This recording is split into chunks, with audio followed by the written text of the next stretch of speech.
ராகுல் காந்தி ஒரு leader of the opposition. அவரு எலெக்ஷன் பெட்டிஷன் போறதுக்கு இல்ல, எலெக்ஷன் முடிஞ்சு ஒரு வருஷத்துக்கு மேல ஆச்சு. ஒரு பயங்கரமான ஃப்ராட் நடந்திருக்கு, கிளியரா அவர் பிரசன்ட் பண்றாரு. அவர்கிட்ட போய் சொல்லலாம், நீ அபிடாவிட் ஃபைல் பண்ணு, நீ ஓத்து ஃபைல் பண்ணு, இதான் எலெக்ஷன் கமிஷனுக்கு பிஹேவியர், அல்லது உனக்கு அகைன்ஸ்ட் ஆக்ஷன் எடுப்பேன். அவங்க கம்ப்ளீட்டா இதுக்குள்ள ஹை லெவல் இன்வெஸ்டிகேஷன் ஆர்டர் பண்ணிருக்கணும்ல. எங்களுக்கு தேர்தலை பற்றி நல்லாவே தெரியும், ஏன்னா தேர்தல் நடத்திருக்கோம். எங்க குரூப் கான்ஸ்டிடியூஷனல் கான்டக்ட் குரூப் 200 கிட்ட ஐஏஎஸ் ஆபீசர் இருக்காங்க. எங்களுக்கு 2017-18 சந்தேகம் 5-6 ஏரியாவில் தேர்தல் நடைமுறைகள் பாதாளத்துக்கு போயிட்டு இருக்கு, மோசமான சிச்சுவேஷனா போயிட்டு இருக்கு, அன்டெமோக்ராட்டிக்கா போயிட்டு இருக்கு. இது சரி பண்ணாம இருந்தா ஜனநாயக தேர்தல் நடத்த முடியாதுன்னு 2020 ஜனவரிலையும் மார்ச்லயும் நாங்க ரிப்போர்ட் கொண்டு வந்தோம். ஆயுதமா மாத்திட்டாங்க, மக்களுக்கு எதிராக ஆயுதமா மாத்திட்டாங்க, அந்த எலெக்ஷன் கமிஷன் மாத்திட்டாங்க. டெக்னாலஜியை அவங்களுக்கு சாதகமாக, ரூலிங் பார்ட்டிக்கு சாதகமாக பயன்படுத்திவிட்டார்கள். எலெக்ஷன் கமிஷனுக்கு ரெஸ்பான்சிபிலிட்டி தான் ஃப்ரீ அண்ட் ஃபேர் எலெக்ஷன் பண்றதுக்கு. எலெக்ஷன் கமிஷனே போய் அஃபிடாவிட் சொல்லுவாங்கன்னா அது எதிர்பார்க்க முடியுமா? எந்த உலகத்திலேயாவது எதிர்பார்க்க முடியுமா? எலெக்ஷன் கமிஷன் அப்படி போய் அஃபிடாவிட் கொடுத்தாங்கன்னா எலெக்ஷன் கமிஷன் உங்களுக்கு தேவையா? பீகார்ல எஸ்ஐஆர்னு கொண்டு வந்தாங்க, இதுக்கு ஏதாவது தேவை உண்டா? இது எலெக்ஷனுக்கு முன்னால ஒரு பேனிக் அட்டாக் மாதிரி. இன்றைக்குள்ள பொருளாதார சுச்சுவேஷனை பார்க்கும்போது ரொம்ப பேத்தட்டிக்கா இருக்கு. 60% மக்களுக்கு ஒரு பொருளாதாரமே இல்லை. 60% மக்களுக்கு இந்தியாவில் ஒரு பொருளாதாரமே இல்லை. டெட் எக்கானமின்னு சொன்னார் இல்லையா ட்ரம்ப், வாஸ்தவம் தான்.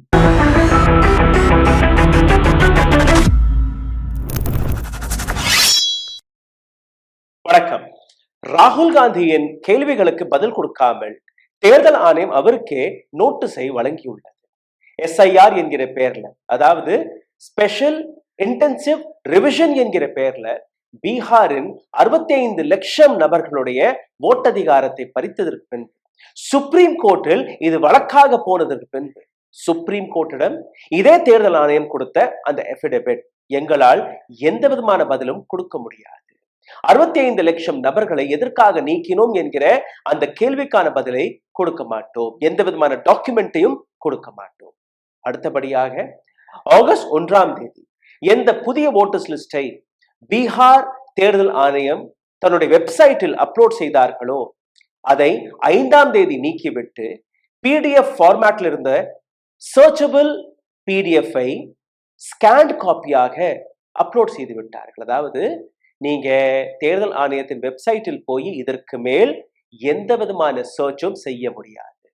இதே உத்தரப்பிரதேஷ் தேர்தல் ஆணையமும் செய்திருக்கிறது, மற்ற தேர்தல் ஆணையங்களும் செய்திருக்கிறது. அதாவது ஒட்டுமொத்த இந்தியாவில் இருக்கக்கூடிய ஓட்டர்ஸ் லிஸ்ட் இதற்கு மேல் சர்ச்சபிள் ஃபார்மேட்டில் வராதபடி யாருமே தேர்தல் ஆணையத்தின் அந்த தவறுகளை, ஊழல்களை கண்டுபிடிக்காதபடி இந்த ஊழலை இவர்கள் செய்துள்ளார்கள்.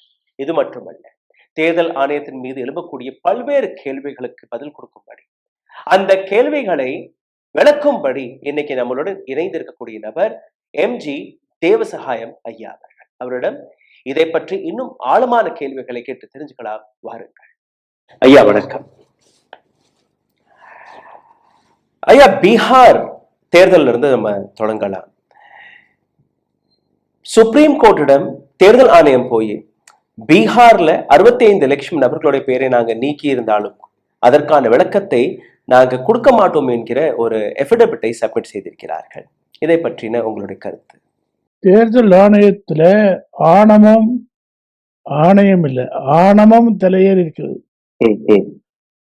அதாவது இந்திய தேர்தல் ஆணையம் ஒரு ஜனநாயகத்துக்காக தேர்தல் ஆணையமாக நடந்தது மாதிரி தெரியவில்லை. ஒரு பர்டிகுலர் கட்சியை, அது ஆளுங்கட்சியாகவே வைக்க வேண்டும் என்று நிர்ணயித்துக் கொண்டு செயல்படுவதாகத்தான் தெரிகின்றது. ஒரு வெளிப்படைத்தன்மை இல்லை, மக்களோடு பகிர்ந்து ஜனநாயகத்துக்காக ஒரு தேர்தலை நடத்த வேண்டும் என்கிற ஒரு ஆர்வமும் இல்லை. ஏதோ 3 பேர் திருமூர்த்தி மாதிரி அங்கே உட்கார வச்சிருக்கிறார்கள். அவங்க எப்படி செலக்ட் பண்றாங்கிறது நமக்கு தெரியும். ம், கம்ப்ளீட்டா அவங்க வந்து ஒரு அடிமை மாரி ஆரம்பிட்டாங்க. ம், அடிமை மாரி ஆரம்பிச்சுட்டாங்க.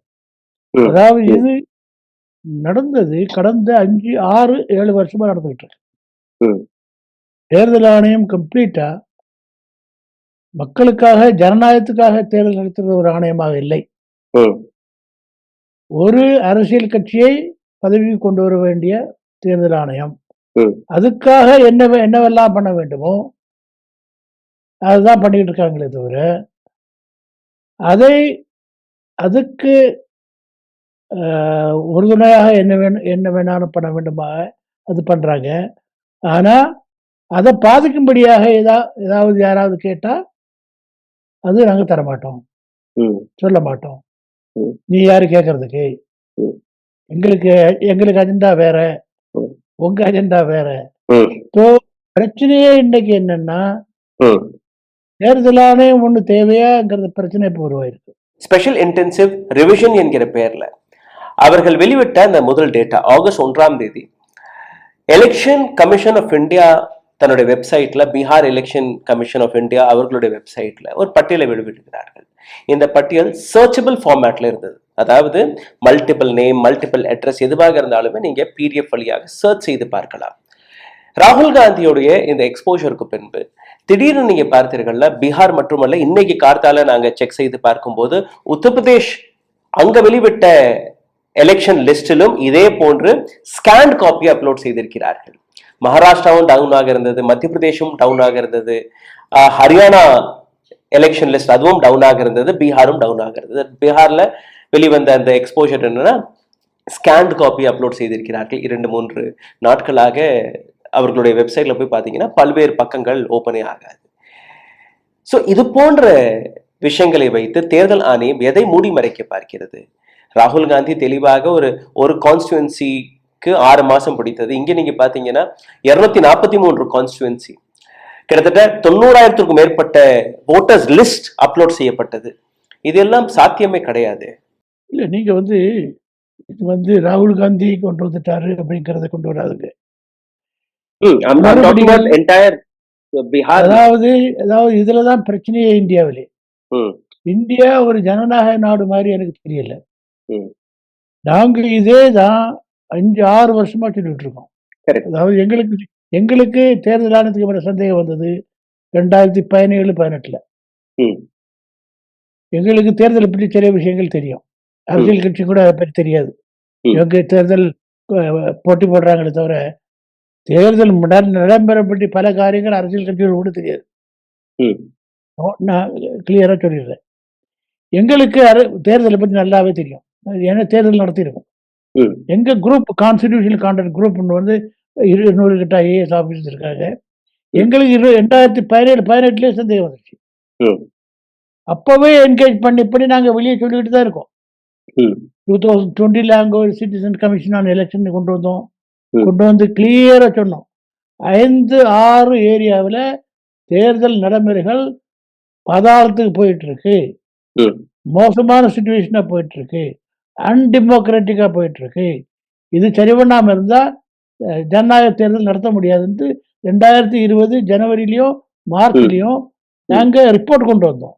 இன்டர்நேஷனல் டாப் எக்ஸ்பர்ட்ஸ் டிஸ்கஸ் பண்ணி கன்சல்ட் பண்ணி 2021 ஒரு புத்தகமே எழுதி கொண்டு வந்தோம். நாங்க என்ன சொன்னோம்னா 6 விதமா நாங்க எலெக்ஷன் முறைகளை பார்த்தோம். என்ன குறைபாடுகள் இருக்கு. நான் 2020 பற்றி சொல்றேன் முதல்ல. Based on 2019 parliament election. நாங்க என்ன சொன்னோம்னா ஓட்டர் லிஸ்ட் வந்து சரியில்லை, நிறைய குறைபாடுகள் இருக்கு. நாங்க ஸ்பெசிபிக் டீட்டெயில்ஸ்ல போடல. ஆனா அனலைஸ் பண்ணி பார்க்கும்போது இதுல வந்து நிறைய குறைபாடுகள் இருக்கு. அதாவது மைனாரிட்டி வர்க்கங்கள், மைனாரிட்டிஸ், முஸ்லிம்ஸ், இந்து, கிறிஸ்டியன்ஸ், மற்றபடி மைனாரிட்டிஸ், தலித், ஆதிவாசிஸ் இவங்க வந்து ஓட்டர் லிஸ்ட் இருந்து நீக்கப்படுகிறார்கள். எக்ஸ்க்ளூசிவ், வீடு இல்லாதவங்க, அட்ரஸ் இல்லாதவங்க, அவங்களுக்கு ஓட்டர்ஸ் இல்லை. இந்த மாதிரி ஒரு ஓட்டர் லிஸ்ட் இன்க்ளூசிவா இல்லைன்ட்டு நம்பர் 1 கொண்டு வந்தோம்.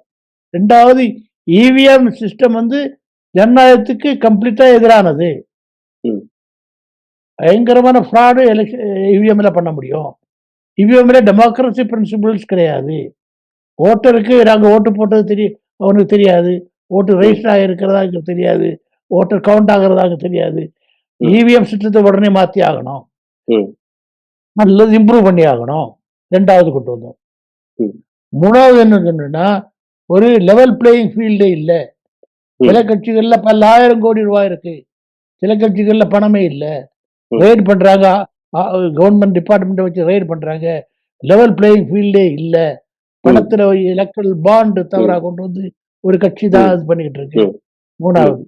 4வது இந்த model code of contact implement பண்ணும்போது ரூலிங் கட்சிக்கு சாதகமாக தான் இம்ப்ளிமெண்ட் பண்றாங்க. அதுல லெவல் பிளேயிங் ஃபீல்டு இல்ல.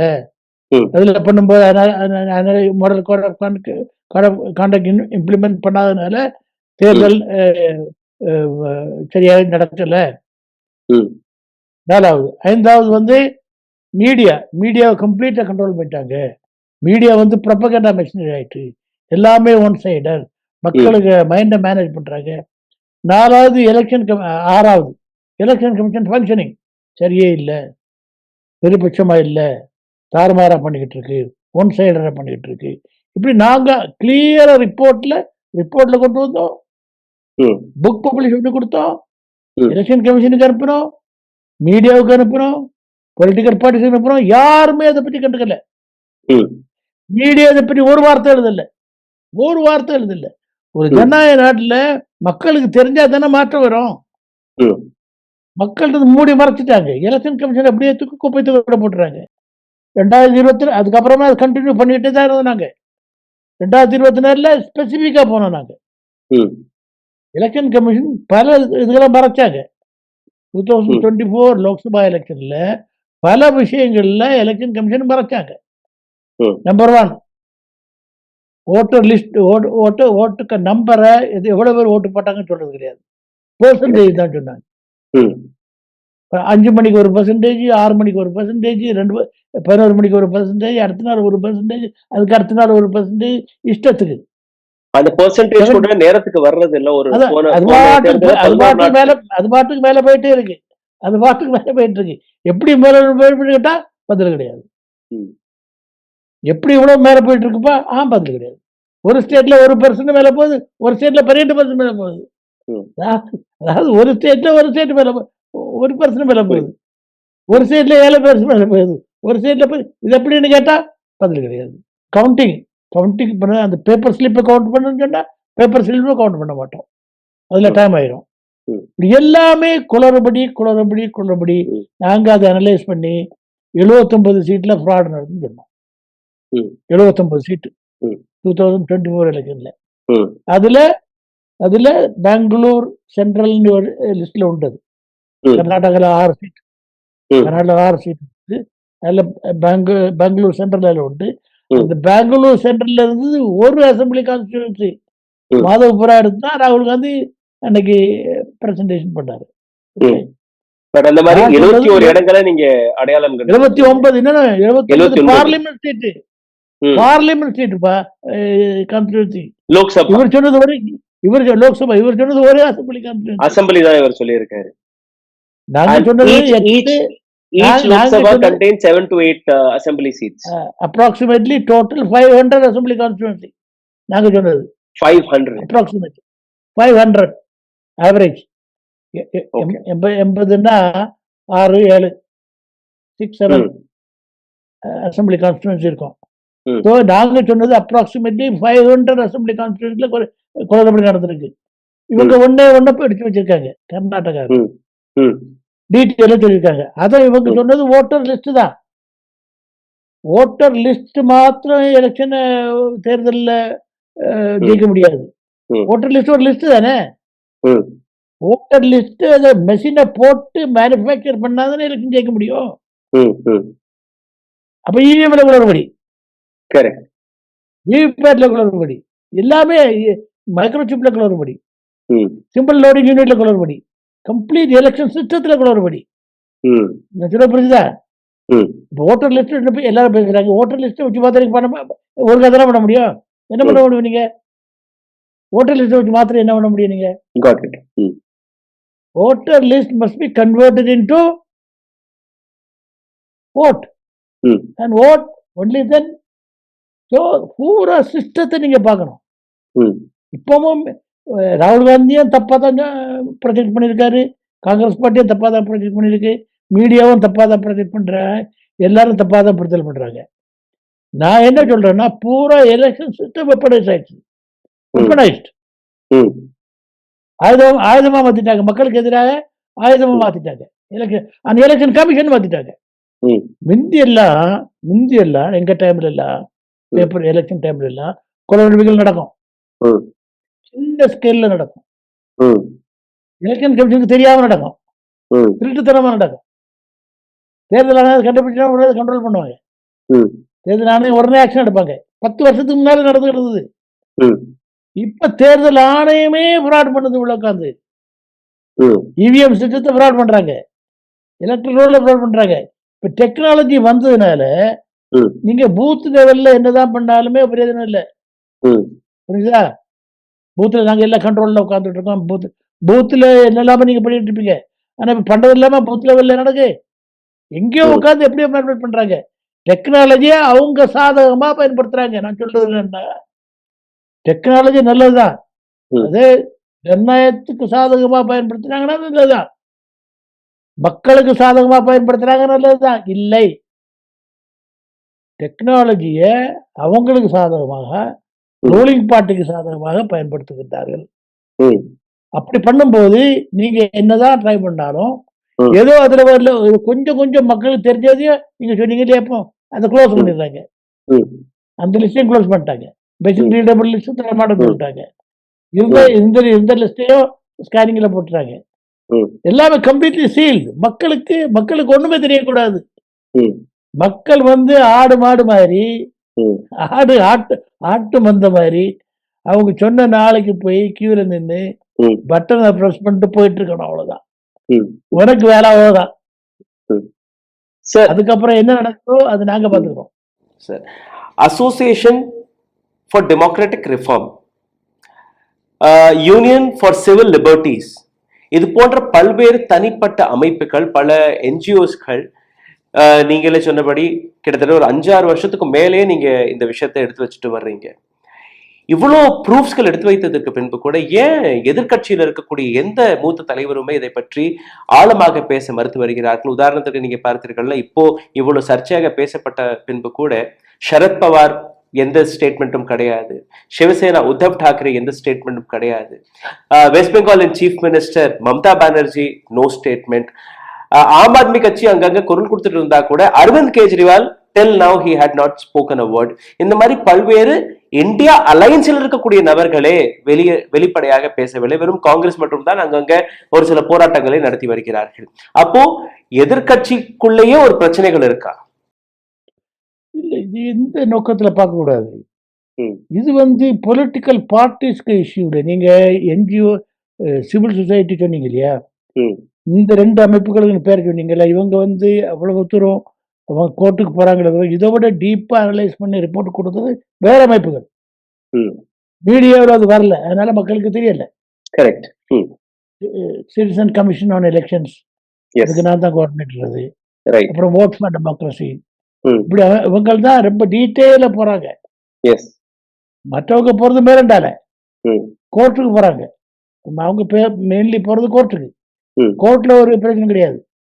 கோர்ட்ல என்ன சொல்றாங்கன்னா, எலெக்ஷன் கமிஷன் போய் விடாமல் கொடுத்துடுறாங்க, ஃபால்ஸா விடாமல் ஃபைல் பண்றாங்க, கவலைப்படுறது இல்லை. சுப்ரீம் கோர்ட் அதை கம்ப்ளீட்டா நம்பி ஜட்மெண்ட் எப்பவுமே 100% ஜட்மெண்ட் அவங்க எலெக்ஷன் கமிஷனுக்கு ஃபேவர்ல கொடுத்துடுறாங்க.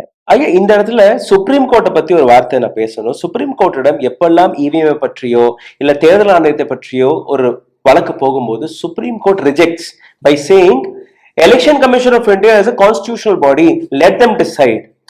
இப்போ தேர்தல் ஆணையத்தின் மீது இத்தனை குற்றச்சாட்டு வந்ததற்கு பின்பு கூட supreme court have not taken sumo to action till now. வழக்குகள் போனால் கூட அதை பற்றியும் எதுவுமே பேசுவதில்லையே. சுப்ரீம் கோர்ட் பொறுத்த மட்டும் அவங்களுக்கு இதை பற்றி நாலேஜ் அவ்வளவா கிடையாது. Let's understand very clearly. நம்ம சுப்ரீம் கோர்ட்ல இது போக வேண்டிய தேவையில்லை, போயிருக்க கூடாது. ம், சுப்ரீம் கோர்ட்டுக்கு போறது அந்த அட்மாஸ்பியரே கிரியேட் பண்ணியிருக்க கூடாது. ம், அதனால தான் எலெக்ஷன் கமிஷன் இவ்வளவு பவர்ஃபுல்லா ம். ஒரு தேர்தல் ஆணையத்தை உருவாக்கி அவங்களுக்கு ஸ்டேட்டஸும் சுப்ரீம் கோர்ட் ஸ்டேட்டஸ் தான். கரெக்ட். ம், தேர்தல் ஆணையத்துக்கு ஸ்டேட்டஸும் சுப்ரீம் கோர்ட்டுக்கு ஸ்டேட்டஸ் தான். ம். ஆனா அதனால இந்த மாதிரி காரியங்கள் சுப்ரீம் கோர்ட்டுக்கு போயிருக்க கூடாது. ம். நம்பர் ஒன் சுப்ரீம் கோர்ட்ல பிரச்சனை என்னன்னா, ம். நம்பர் ஒன் அவங்களுக்கு நாலேஜ் கிடையாது. ரொம்ப ம், குறைவு. ம், சுப்ரீம் கோர்ட் ஜட்ஜஸ் வந்து லாயர்ஸ், லா படிச்சுட்டு வந்தவங்க. ம், அவங்க நார்மலி அவங்களுக்கு எக்ஸ்பர்டைஸ் வந்து criminal law, civil law, corporate law, election லால அவ்வளவா எக்ஸ்பர்டைஸ் கிடையாது. ம். ரெண்டாவது, தேர்தலை பொறுத்த மட்டும் வெறும் சட்டத்தை மீறிய மாத்திரம் பண்ணா போதாது. ம், ஜனநாயக ரீதியிலையும் பண்ணணும். ம், ம், ஜனநாயக ரீதியில பண்ணும்போது சுப்ரீம் கோர்ட்டுக்கு அந்த வேலை கிடையாது. ம். சுப்ரீம் கோர்ட் சட்டத்தை பார்ப்பாங்க. சுப்ரீம் கோர்ட்டோட வேலை இந்த நாட்டுல இருக்கக்கூடிய கான்ஸ்டிடியூஷனை காப்பாற்றுவது. சுப்ரீம் கோர்ட் சட்டத்தை பார்ப்பாங்க. ம். கான்ஸ்டிடியூஷன்ல வயலேஷனை பார்ப்பாங்க. ம், ஓகே. ஸோ அப்படி பார்க்கும்போது ஒன்று வந்து பப்ளிக் சைட்ல இருந்து ரிட் பெட்டிஷன், நானே ரிட் பெட்டிஷனா போயிருக்கேன். ம், பயங்கர எவிடன்ஸ், டாப் எக்ஸ்பர்ட்ஸ் எவிடன்ஸை கொண்டு வந்து போய் கொடுத்துருக்கோம். சுப்ரீம் கோர்ட்டு அதை டீல் பண்றது, அவங்களுக்கு டெமோக்ரஸி பற்றி அவ்வளவா இன்ட்ரெஸ்ட் கிடையாது. ம், டெமோக்ரஸி மற்றவங்க பார்த்துக்கிடுவாங்க. ம், நம்ம வேலை வந்து எலெக்ஷன் கமிஷன் என்ன சொல்றாங்க, எலெக்ஷன் கமிஷனுக்கு ரெஸ்பான்சிபிலிட்டி தான் ஃப்ரீ அண்ட் ஃபேர் எலெக்ஷன் பண்றதுக்கு. ம், ம். எலெக்ஷன் கமிஷனே போய் அஃபிடாவிட் சொல்லுவாங்கன்னா அது எதிர்பார்க்க முடியுமா? எந்த ம். உலகத்திலேயாவது எதிர்பார்க்க முடியுமா? எலெக்ஷன் ம். கமிஷன் அப்படி போய் அஃபிடாவிட் கொடுத்தாங்கன்னா எலெக்ஷன் கமிஷன் உங்களுக்கு தேவையா? ம், ம், ம். So, எனக்கு கேஸ்லயே பார்த்தேன். 2018, 2019 நான் சுப்ரீம் கோர்ட்ல இவி பற்றி போனேன். அதுலயே எனக்கு நான் போட்ட அஃபிடவிட் கேஸ் போய் அஃபிடவிட் போட்டாங்க எலெக்ஷன் கமிஷன்ல. ம், ஸோ சுப்ரீம் கோர்ட் ரெண்டையும் பார்த்தது. ம். விவசாயம் தான் தெருவில் போறவன், ரிட்டையர்டு ஆஃபீஸர், இவனுக்கு என்ன தெரியும்? எலெக்ஷன் கமிஷன் அஃபிடவிட் போட்டிருக்காங்க, அதுதான் உண்மை. ம். तो सुप्रीम कोर्ट के prejudice in favor of institution, election commission அவங்க சொல்றதுதான் வார்த்தை. இவங்க எல்லாம் தெருவில் போறவங்க, அசோசியேஷன் ஃபார் டெமோக்ரட்டிக் ரிஃபார்ம்ஸ் எல்லாம் ஒன்றும் உருப்படி இல்லாதவனுங்க, அவங்க எல்லாம் ஆன்டி நேஷனல். இப்படி ஒரு மோசமான ஒரு அட்மாஸ்பியர் கிரியேட் பண்ணி வச்சிருக்காங்க. ஸோ நான் சொல்றேன்னா, அப்படி ஒரு எலெக்ஷன் கமிஷன் வேணுமானா அட்லீஸ்ட் உண்மையாவது சொல்லியிருக்கலாம்ல. ம், சுப்ரீம் கோர்ட்ல உண்மையா சொல்லிருக்கலாம்ல. ஒரு சைடுல உண்மை, ஒரு சைடுல பொய். பொய் சொல்றது யாரு? கான்ஸ்டிடியூஷனல் பாடி. ம், அப்படி சுப்ரீம் கோர்ட் என்ன நினைக்கிறது? நமக்கு தான் சட்டம் அவ்வளவா தெரியாது, ம், எலெக்ஷன் கமிஷன் தான் எல்லாமே தெரியும், ம். அவங்க எது சொல்றாங்க, இவங்க சொல்றதுதான் வாஸ்தவம். ஆனா என்னென்ன இது எல்லாமே supreme court expert committee appoint பண்றாங்க. ம், அக்ரிகல்ச்சருக்கு எக்ஸ்பர்ட் கமிட்டி அப்பாயின்ட் பண்றாங்க, என்வாயர்மெண்ட்க்கு எக்ஸ்பர்ட் கமிட்டி அப்பாயின்ட் பண்றாங்க. இந்த எலெக்ஷன் மேட்டர் ம். ஜனநாயகத்துக்கு உயிர் நாடி, இதுக்கு ஒருக்கா கூட எக்ஸ்பர்ட் கமிட்டி அப்பாயின்ட் பண்ணி எக்ஸ்பர்ட் கமிட்டில கேட்கல. அப்படியே எக்ஸ்பர்ட் கமிட்டி இண்டிபெண்டன்ட் எக்ஸ்பர்ட் கேட்டிருந்தாங்கன்னா விஷயம் வேற விதமா போயிருக்கும். அதனால நம்ம வந்து சுப்ரீம் கோர்ட் பிளேம் பண்ணி பிரயோஜனம் கிடையாது. ம், எலெக்ஷன் கமிஷன் ஃப்ராட் கமிஷன் ஆனதுக்கு அப்புறம் தான் பிரச்சனையே வருது.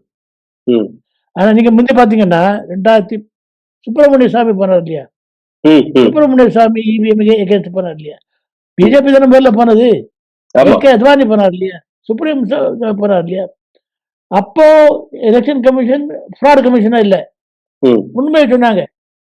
அதனால தான் சுப்ரீம் கோர்ட் ஆர்டர் போட்டது, இவிஎம் சரியில்லை, விவிபேட் கொண்டு வா அப்படின்னு. விவிபேட் கொண்டு போது அந்த சமயத்தில் 2012, 2013 ம், அப்போ எலெக்ஷன் கமிஷன் ஃப்ராட் கமிஷன்ல உண்மையை சொன்னாங்க. ம், எலெக்ஷன் கமிஷன் குரேஷி தான் சீஃப் எலெக்ஷன் கமிஷன், எனக்கு பெரிய நல்ல ஃப்ரெண்ட் அவரு. ம், ம். அதுக்கப்புறம் தான் ஃப்ராட் கமிஷன் ஆனது 2017 அப்புறம். ம், எதை சொன்னாலுமே போய் சொல்றது, ஃப்ராட் சொல்றது. சுப்ரீம் கோர்ட் என்ன பண்ணும்? ம், 2013 வரை சுப்ரீம் கோர்ட் ஆர்டர்ஸ் எல்லாம் நல்லா தான் இருந்தது. ம், அதுக்கப்புறம் பாத்தீங்கன்னா எல்லாமே ஆர்டர்ஸ் அகேன்ஸ்ட். ம். ஸோ எலெக்ஷன் கமிஷன் வந்து இப்போ கம்ப்ளீட்டா அவங்க இண்டிபெண்டன்ஸும் அவங்க கிரெடிபிலிட்டும் கம்ப்ளீட்டா ஜீரோ மாதிரி ஆயிடுச்சு. இப்போ ஓப்பனா சொல்றாங்க, நீ என்ன வேணாலும் பண்ணிக்க, நான் ஒன்றும் பண்ண மாட்டோம். சுப்ரீம் கோர்ட்டுக்கும் சொல்லிட்டாங்க, நான் பண்ண மாட்டோம். வோட்டர்ஸ் லிஸ்ட் என்பது ஒரு பப்ளிக் டாக்குமெண்ட். இது வந்து ரெப்ரசன்டேஷன் ஆஃப் பீப்புள் ஆக்ட் 1950, அதுக்கப்புறம் ரெஜிஸ்ட்ரேஷன் ஆஃப் எலக்ட்ரோரல் ரோல் 1960. இதற்கு ரெண்டுக்கு கீழேயுமே இந்த அதிகாரம் மக்கள் கையில் கிடைக்கிறது. அதாவது யார் வேணாலும் அந்த வோட்டர்ஸ் லிஸ்ட் போய் பார்க்கலாம். முக்கியமா கேண்டிடேட்ஸ் அவர்கள் கையில் போய் சேரணும்.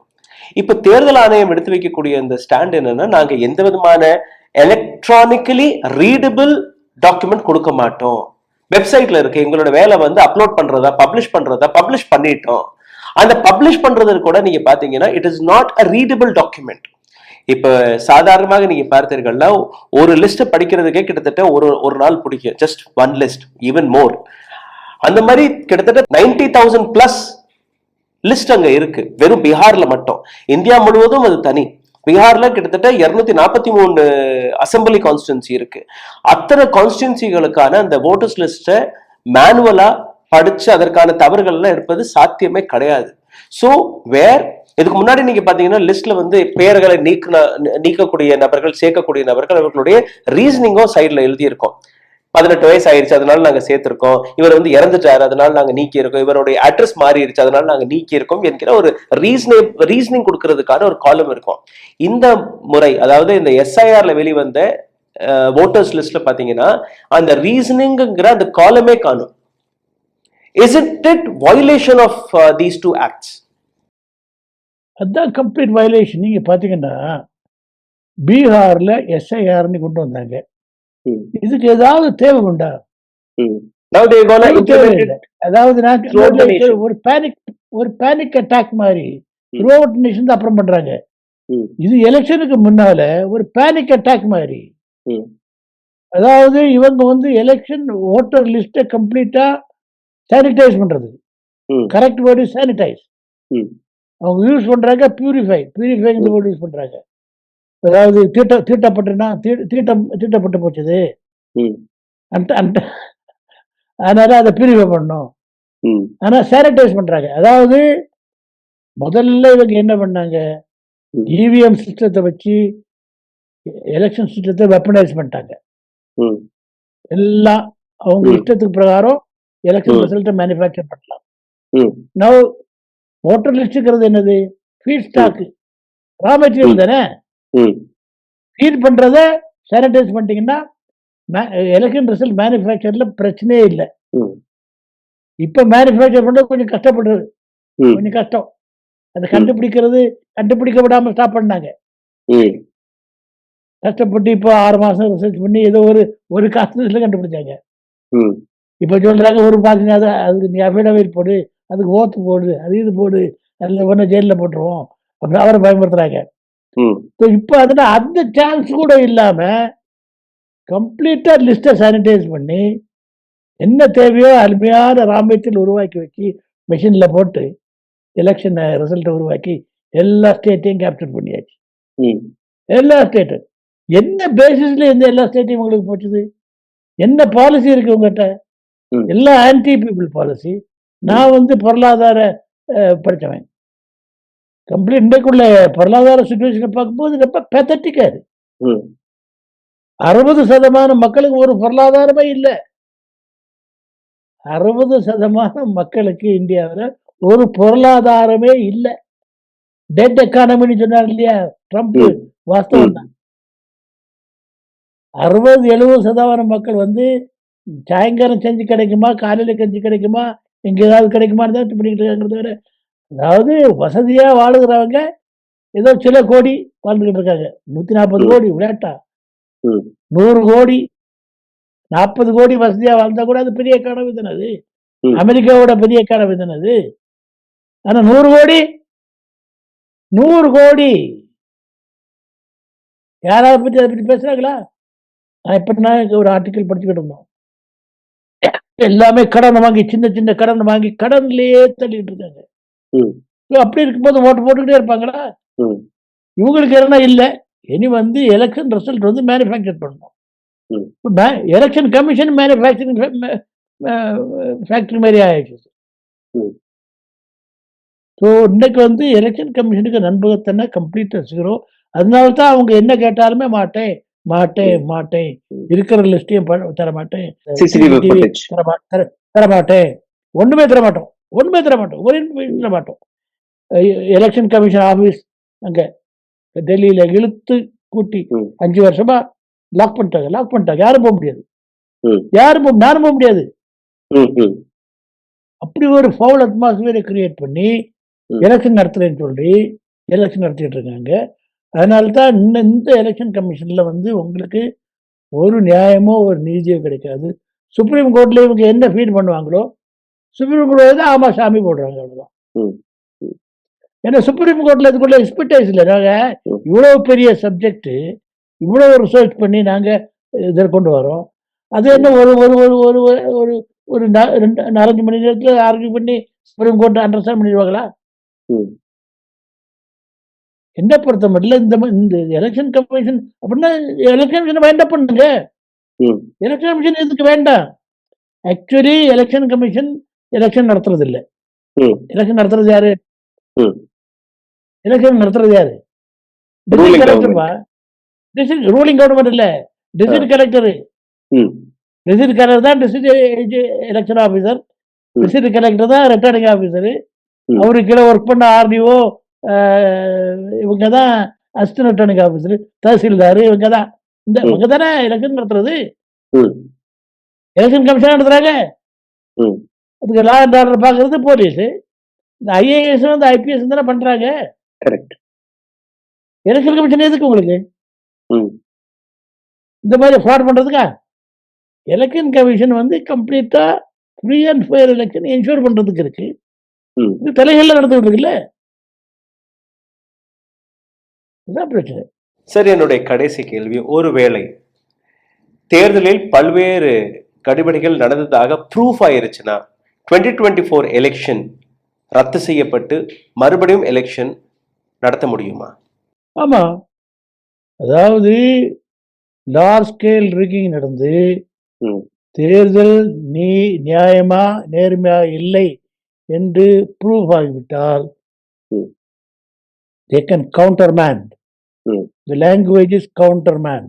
ம், எங்கெல்லாமோ நீங்க வந்து 543 இருக்கு, ம். எல்லா 543 கவுண்டர் பண்ண வேண்டிய தேவையில்லை. ம், நாங்க 79-80 டவுட் கொண்டு வந்தோம். ம். அதே தான் வச்சுக்கோம், ம், 80ன்னு வச்சுக்கோ. 80லயே கவுண்டர் பேன் பண்ண முடியும், ம், பண்ணி ரீஎலெக்ஷன் பண்ண முடியும். ம், ஸ்டேஷனுக்கு பேரு எதுக்கு வெளியே வந்தது? ம், அவருக்கு டைம்ல 2 அசம்பிளி எலெக்ஷனை கவுண்டர் பேன் பண்ணாரு. ம், அதனால தான் ஹீரோ ஆனது. ம். அதுக்கப்புறம் எந்த சீஃப் எலெக்ஷன் கமிஷனுக்கு அந்த தைரியம் வரல. கரெக்ட். எலெக்ஷன் கவுண்டர் பேன்ங்கிறது ஒரு பயங்கரமான ஒரு பனிஷ்மெண்ட். அது ம், பொலிட்டிக்கல் பார்ட்டிஸ் எல்லாம் கம்ப்ளீட்டா ஆடிப்போம். ம், ஸ்டேஷன் ஹீரோ ஆனது காரணமே இதுதான். அவர் 2 அசம்பிளி எலெக்ஷன்ல கவுண்டர் பேன் பண்ணிட்டாரு. ம், ம். அதே மாதிரி இந்த மாதிரி ப்ரூவ் ஆனா, ஆனா இப்போ எலெக்ஷன் கமிஷன் அந்த லைன்லயே போயிட்டு இருக்கு. ம், அதாவது ராகுல் காந்தி ஒரு லீடர் ஆஃப் த அப்போசிஷன். ம். அவரு வந்து எலெக்ஷன் பெட்டிஷன் போறதுக்கு இல்ல, ம். எலெக்ஷன் முடிஞ்சு 1 வருஷத்துக்கு மேல ஆச்சு. ம், இவ்வளோ ஒரு பயங்கரமான ஃப்ராட் நடந்திருக்கு, ம், கிளியரா அவர் பிரசன்ட் பண்றாரு.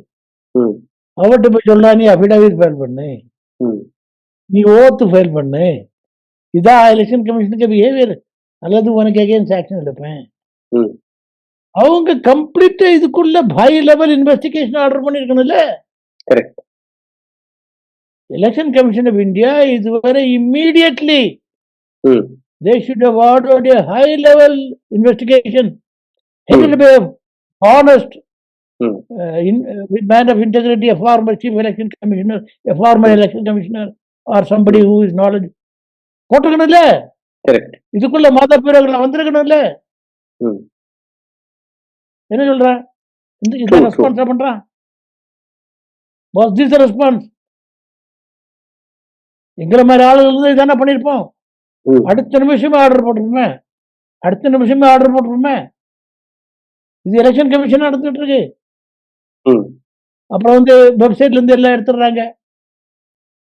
ஸோ அதனால இது போட்டு எலெக்ஷன் சிஸ்டம் எனக்கு பர்டிகுலர்லா தமிழ்நாடுலயும் இதே மெத்தடை யூஸ் பண்ணி கேப்சர் பண்றதுக்கு பிளான் பண்றாங்க.